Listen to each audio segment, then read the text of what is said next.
President Trump is not backing down from his feud with Pope Leo, refusing to apologize for calling the Pope weak on crime and terrible at foreign policy. The president has also tried explaining away this AI-generated image he posted, then deleted, appearing to show him as a Jesus-like figure. What do you think of it? It's pretty cool. For people who've never seen this photo, describe what's in it. It's Donald Trump as Jesus. It's funny. I'm not a big Trump guy, but it's funny. Just forget it. It's evil. Just evil. Yeah. Nothing more to say about it. He's crazy. Done. Oy. Can you Not pleased with that. I understand where he was going with it, but it doesn't translate well. What's up, everybody? Major Retired Richard Ojeda here, and Donald Trump just picked a fight with the Pope. Posted himself as Jesus, denied he did it 3 times, and now Republicans are scrambling because this could cost them the Catholic vote.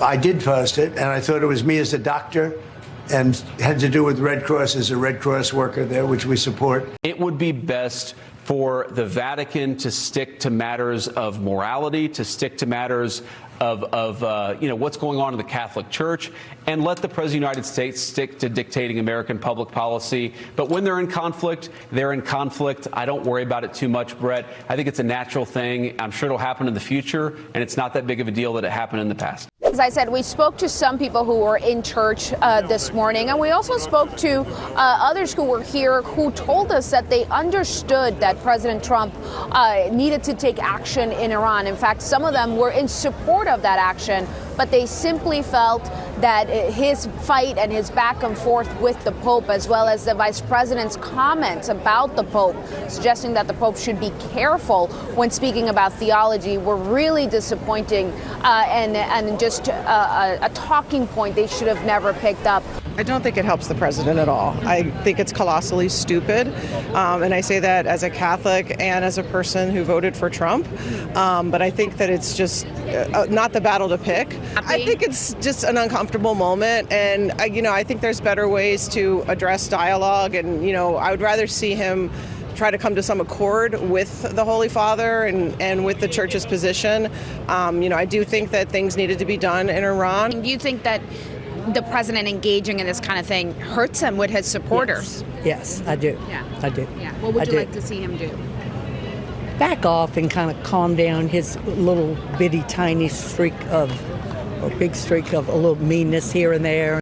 And this is where it all starts to really matter politically and unravel for Donald Trump and, yeah, J.D. Vance, the newly baptized Catholic telling the Pope to stay in his lane.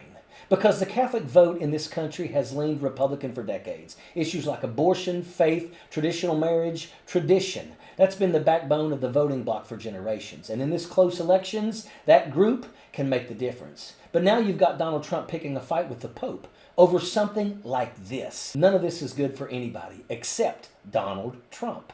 It's not good for the Christian faith. It's not good for people who are actually trying to live accordingly to their beliefs. And now they're stuck watching someone they voted for being called the Antichrist. That's where this has gone. And it's wild. We've got a guy, an unapologetic atheist, who's openly mocked religion. Islam, Catholicism, can't name a favorite Bible verse, didn't even put his hand on the Bible, and yet somehow MAGA has lifted this guy up onto a pedestal like he's divine. That's the part that's just hard to wrap your head around. You've got people looking at someone who embodies just about every one of the 7 deadly sins and thinking that's the guy representing their walk with God. Come on. And when you start seeing this kind of backlash, not just from critics, but from religious leaders, from his own supporters, when his own people are saying he crossed the line, he crossed the line. He's still lying straight to your face and expecting you to go along with it. And then on top of that, you get these distractions. This whole DoorDash granny situation, turns out it's staged. It's an actor, just another attempt to pull attention away from what's actually happening. And honestly, that might be one of the most pathetic attempts to reclaim the narrative that I have ever seen. And this backlash Trump and Vance are facing, it's not going away. Because sending J.D. Vance, yeah, the guy with the touch of death, to clean Trump's messes up, not working. Look at Hungary. That didn't go so well. And now what? You're escalating this into some kind of standoff with the Vatican? You're going after the Pope for calling for peace? Think about how insane that sounds. And here's the part they didn't see coming, this backlash. It's not coming from the left, not Democrats, not the libs. It's coming from their own people. Voters who supported them. People who bought into the whole family values, moral leadership, fiscal conservatism line, and now they're looking at this and saying, no, this is a bridge too far. So you've got to ask, out of everything, all the chaos, all the excuses, why this? Because this one hits their identity. This one hits their beliefs. You can spin politics, you can spin policy, but you can't stand there, portray yourself as something sacred to millions of people, and expect them to go along with it. And now you're seeing it in real time.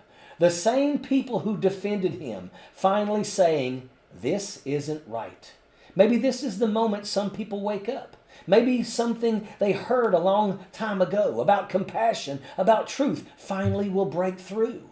Because this doesn't just land on Trump. It lands in churches, in pews, in pulpits across the country. Pastor Brandon said, history will remember three types of pastors. Those who stood for Jesus, those who bowed to a golden calf, and those who stayed silent. If you won't confront a counterfeit Christ now, please step aside. Shepherds don't ignore wolves. And maybe, just maybe, MAGA is recognizing that Donald Trump is a wolf in sheep's clothing. And that's a fact. Sappers clear the way, airborne all the way.